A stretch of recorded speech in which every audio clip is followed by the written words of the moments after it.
Let's get into our final topic, our final homosexual topic, and let's talk about Colton Underwood. So, Colton Underwood recently did an interview where he spilled some tea. He went on the We Need to Talk podcast with matchmaker and relationship guru Paul C. Brunson, no relation to Jalen, and spoke about how far he felt he had to go to keep his sexuality a secret, even at one point admitting that he used to spread his legs for married men.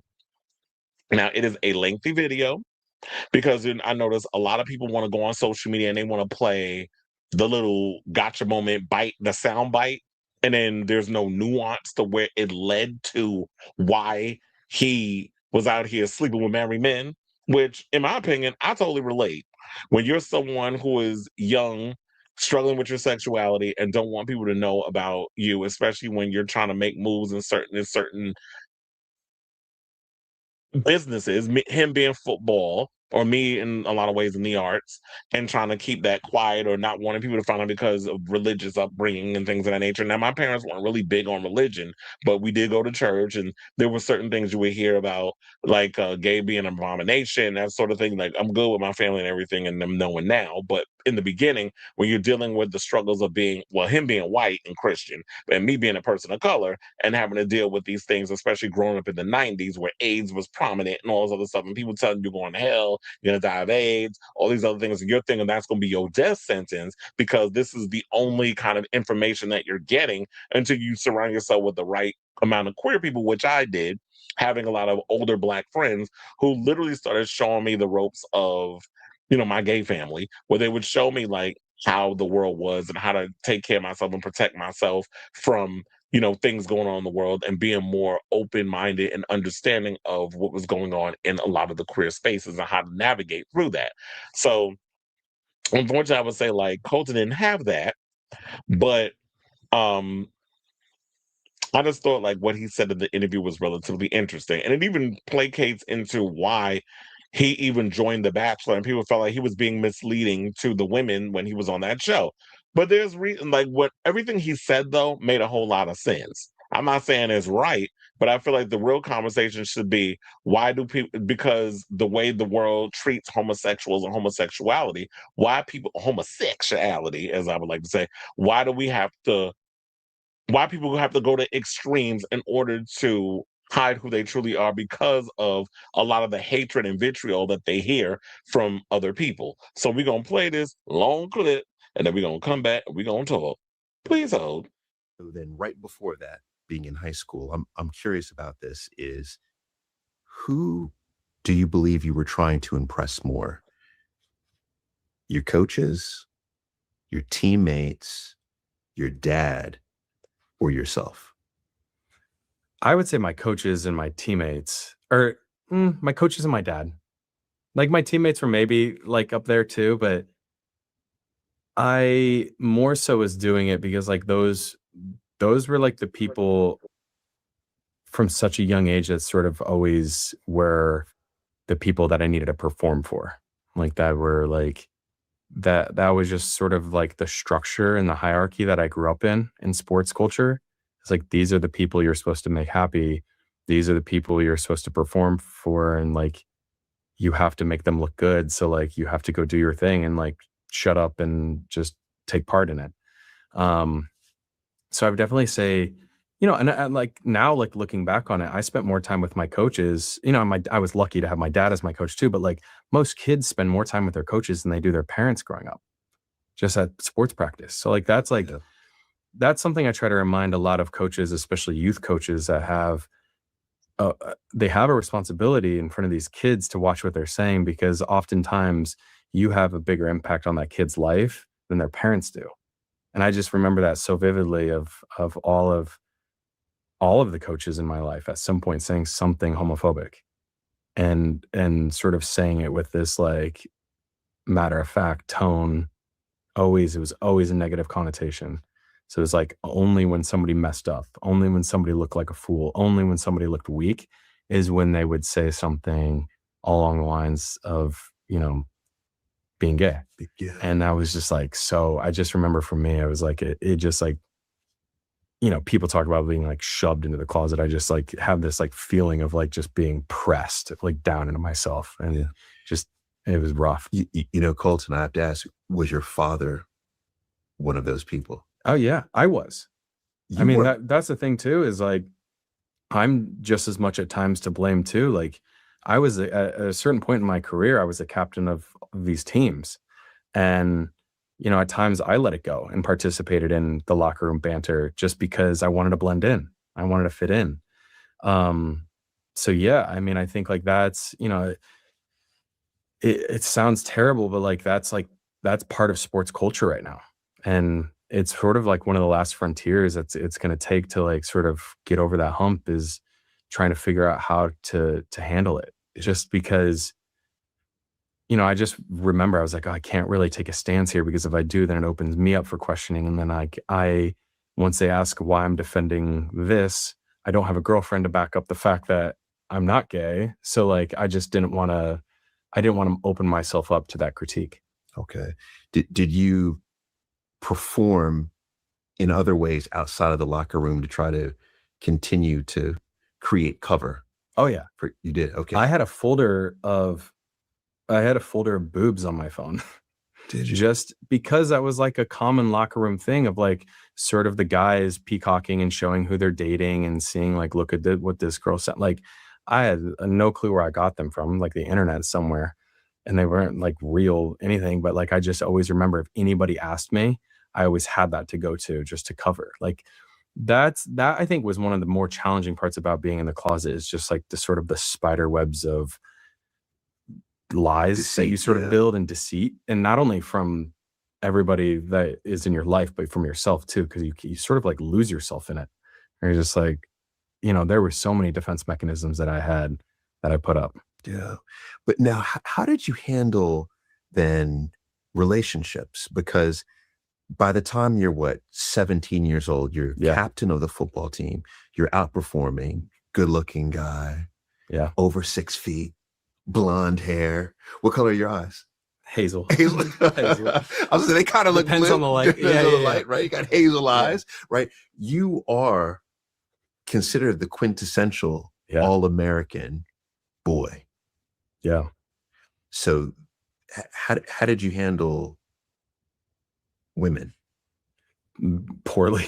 I mean, and I think like, sadly, just everything you described is like why they end up probably making me the Bachelor is like, it was sort of like, I think even my college football coach called me like the poster boy of our football program. Like it was like, this is everything you want. Like, cause I didn't date and I intentionally just wanted to, spend time with my sport and training and education. Like that was. And I was also to say, like, that's one of the reasons, like, I was very much like that too. Like, when I didn't want people focusing on the fact that I was into people of the same sex, I purposely dove headfirst into work and so many other things, especially in my school, in schooling and all this stuff, because I didn't want people focusing on the fact that I was interested in people of the same gender. So I totally get where he's coming from in regards to that, and also trying to please certain people, specifically people in academia or even your parents, particularly my father, and like he was saying with his father. So I totally get like when you get in those situations of like when you're growing up and you're trying to be so much for other people and trying to put other people before you because you don't have the thought process in your head of like you need to be focusing on you or whatever the case is. You're always trying to do everything and please everybody else. And so in so many ways I totally get this was relatable in a lot of what he was saying. Were like the main things that I sort of hid behind in a way. But it was really confusing for me because on one hand, I knew I was gay, but on the other hand, I was still a member of, at that time, FCA, Fellowship of Christian Athletes. I was still going to Bible study. I was still really trying to like pray to God to like help me out, take this off my plate, and it just like, I'm a big believer and I still am a man of God and I still am a man of faith. And I'm a big believer that he works through us in these just really cool ways. Yes. And so I got that confused with, oh, when you became the Bachelor, that's him working through like helping you out become straight. So then are you saying that you were asking God to help? I just wanted him to like make me straight. I didn't want to be gay by any means. Like I just knew that for me, the path of sports, faith, wanting to be a dad, being gay was a much harder path to go down than just trying to figure out how I can live my life as a straight man. I think that's what people don't focus on, especially straight people. We don't understand like the last thing a lot of us want to be is gay. Trust and believe. And I think it's because we don't want to deal with the overall vitriol that comes from people who always want to call, oh, you should be ashamed, it's an abomination, all this other. Now I don't give a fuck because I think I'm in the same place. Well, I've been in the same place where he's getting it now, where it's like there's nothing wrong with you. Nobody makes mistakes. You're not an abomination. You're not going to hell. There's nothing wrong with you in regards of who you love. I just think a lot of people who bash you are just mad because you're living your true authentic self and they don't have the cojones to do that. So yeah, a lot of us, if nobody asks to be part of a queer community, nobody wants to be gay because then we have to deal with the aftermath of all the things when you hear that he's talking about the pressures that we put on ourselves because being gay is seen as a negative. So why would we want to put that on ourselves when it's just who we are? We just wake up one morning and just decide, you know what? I want to suck dick today. Like nobody don't think that because we know what comes with what type of repercussion comes with that because of a lot of from the bigots and things of that nature.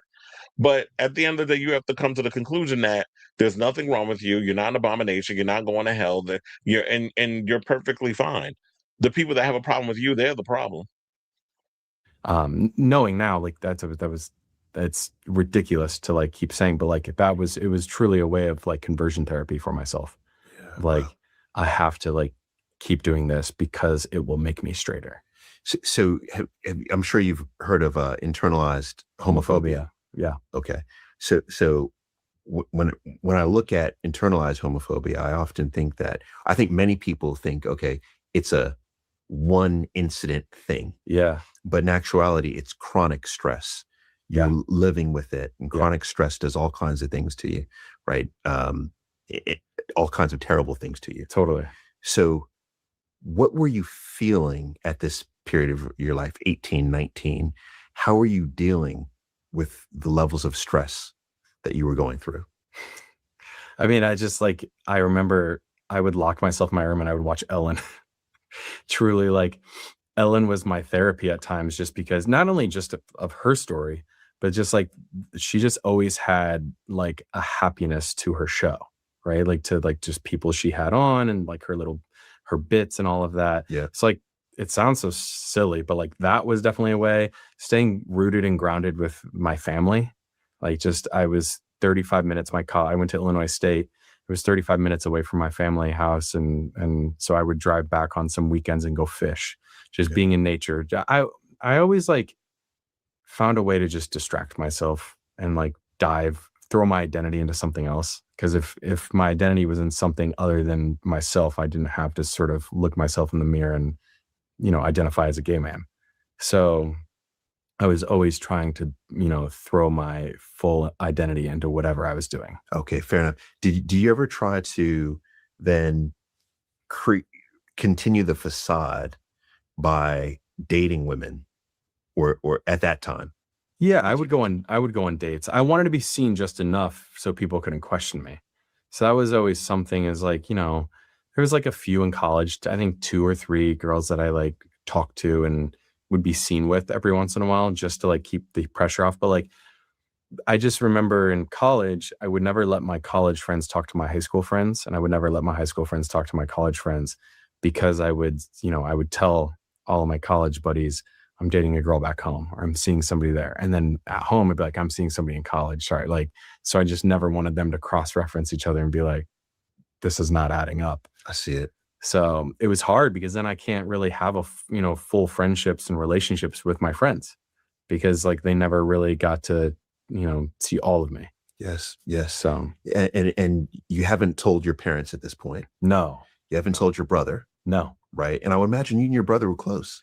Yeah, we were very close, and we played against each other in football. I mean, he was one of the I think he was the second person I told. Okay. Yeah. Okay. But In my family. in your family. Yeah. Yeah. But at that time he didn't know. No. Okay. Did anyone know? At that time? No. I was very careful for, even when I was physically experimenting with guys and trying to like figure myself out, I was so careful on how I did everything. Okay. Yeah. But can you walk me through that, being careful? Because what I feel when you're Yeah. telling this story is I feel sadness Yeah. because Well, it gets sadder because the carefulness, the only way that I could think of to protect myself is I would only hook up with married men, straight men, married straight men.